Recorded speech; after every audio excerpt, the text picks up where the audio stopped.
Dear students, உங்களுக்கு ராஷ்டிர பாஷாவுக்கு ஒரு first பேப்பருக்கு ஃபஸ்ட்டு கொஸ்டினுக்கான இம்பார்ட்டண்ட் ஒன்று போட்டிருக்கு. இப்போ ரெண்டாவது பார்க்குறோம். ஃபஸ்ட்டு கொஸ்டினுக்கான இம்பார்ட்டண்ட் ரெண்டாவது பேஜ் நம்பர் 2 அந்த GMV QA புக்கில் பேஜ் நம்பர் 2ல் இருக்குது பாருங்கள். माँ फटी कमीज पर बैबंद लगाती है और बैबंद पर काटती है भविष्य का फूल. அதாவது அம்மா, இது அம்மாவுடைய தன்னலமற்ற அன்பை விவரிக்கும் ஒரு கவிதை. அம்மா ஃபட்டி கமீஜ் குழந்தையுடைய கிழிந்த சட்டையில் அவங்க பைபந்து லகாத்தீக, அதை தைக்கிற ஒட்டு போடுறாங்க. அவர் பைபந்து பர், அந்த ஒட்டு போடுற இடம் தெரியாமல் இருக்கிறதுக்காக காடுத்தீக பவிஷ்யக்கா ஃபூல், அவங்க எதிர்காலத்து வசந்தத்தை நினச்சவங்க அழகான பூ அதில் அந்த அந்த கிழிச்சலுக்கு மேலே தச்ச இடத்துல பூவை வரைகிறாங்க அப்படின்னு சொல்லியிருக்காங்க. இது என்னென்னா, குழந்தைகளின் எதிர்காலத்தை பற்றி எப்போவுமே அம்மா கவலைப்படுறாங்க. அவங்க எதிர்காலம் நல்லா வசந்தமாக இருக்கணும் அப்படின்றது அவங்களுடைய எண்ணமாக இருக்கிறது அப்படின்னு சொல்கிறாங்க. கவி அவர் கவிதா யக பத்யாம்ஷ் மா நாமக் கவிதா சே தியா கயா ஹை.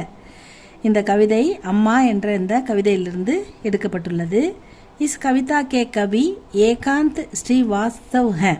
श्रीवास्तव, एकांत श्रीवास्तव. आपकी अनेक कविताएं ग्रामीण जीवन पर आधारित है. அவருடைய அநேகன்னா நிறைய கவிதைகள் கிராமத்து வாழ்க்கையை ஆதாரமாக கொண்டவை. கிராமீன் அப்படின்னா கிராமன், கிராமீன்னா கிராமம், ஜீவன்னா கிராமத்தில் வாழும் மக்களின் வாழ்க்கையை, ஆதாரித்துன்னா ஆதாரமாக அடிப்படையாக கொண்டவை. கவி इस कविता में माँ का निस्वार्थ प्रेम का वर्णन करते हैं. கவிஞர் கவி इस कविता में, இந்த கவிதையில் மா கா அம்மாவுடைய, நிஸ்வார்த், ஸ்வார்த்னா சுயநலம், நிஸ்வார்த்னா சுயநலமற்ற, தன்னலமற்ற அப்படின்னு அர்த்தம். அம்மா எப்பவுமே தனக்காக எதையும் பார்த்துக்க மாட்டாங்க, குழந்தைங்களுக்காக தான் பார்ப்பாங்க. அதான் நிஸ்வார்த்தனா சுயநலம், நிஸ்வார்த்தனா சுயநலம் இல்லாத, தன்னலம் இல்லாத அப்படின்னு அர்த்தம். பிரேம்கா, அந்த தன்னலமற்ற அன்பை வர்ணன் கர்த்தேக, கவிஞர் இந்த கவிதையில் அம்மாவுடைய தன்னலமற்ற அன்பை வர்ணித்து எழுதியிருக்கிறார் அப்படின்னு சொல்கிறாங்க. பாவார்த் கவி மா கே பாரேமே ககத்தேக, கவிஞர் அம்மாவை பற்றி கூறுகிறார். கி மா அப்னே பச்சோं கே, அம்மா தன்னுடைய குழந்தைகளுடைய கப்டேக்கு துணிகளை சேதுகோ டக்தி ஹுயி பவிஷ்ய கா ஃபூல் காடுத்தி ஹை. அதாவது அம்மா தன்னுடைய கிழிந்த அந்த சட்டையை சேதுக்கே, அதாவது அந்த கிழிந்த பொத்தல் விழுந்த இடத்துல டக்தி ஹுயி, அதாவது அதை தச்சு அது மேலே அழகான ஒரு பூவை வரைஞ்சி, பவிஷ்யக்கே எதிர்காலத்தில் அந்த பூக்களை போல் அந்த வாழ்க்கை, அவங்க வாழ்க்கை மிக அழகாக இருக்க வேண்டும், வசந்தமாக இருக்க வேண்டும் அப்படின்னு எதிர்பார்க்குறாங்க. அதுதான் அதில் வரைஞ்சி காட்டுறாங்க, அதில் தச்சு காட்டுறாங்க குழந்தைங்களுக்கு.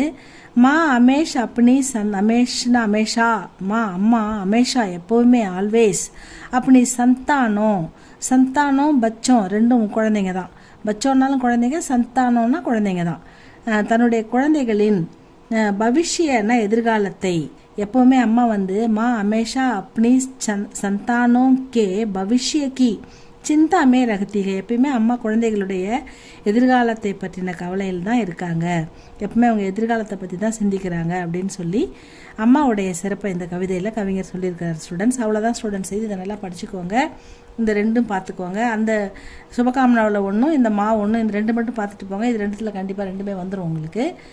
நம்ம அடுத்த ரோமன் லெட்டர் பார்க்கலாம். இப்போ செகண்ட் ரோமன் லெட்டர் ராஷ்டிர பாஷாவுக்கு ஃபஸ்ட் பேப்பரில் அடுத்த வீடியோவில். இது உங்களுக்கு பிடிச்சிருந்தா லைக் பண்ணுங்கள், சப்ஸ்கிரைப் பண்ணுங்கள் ஸ்டூடெண்ட்ஸ். தேங்க்யூ ஃபார் வாட்சிங்.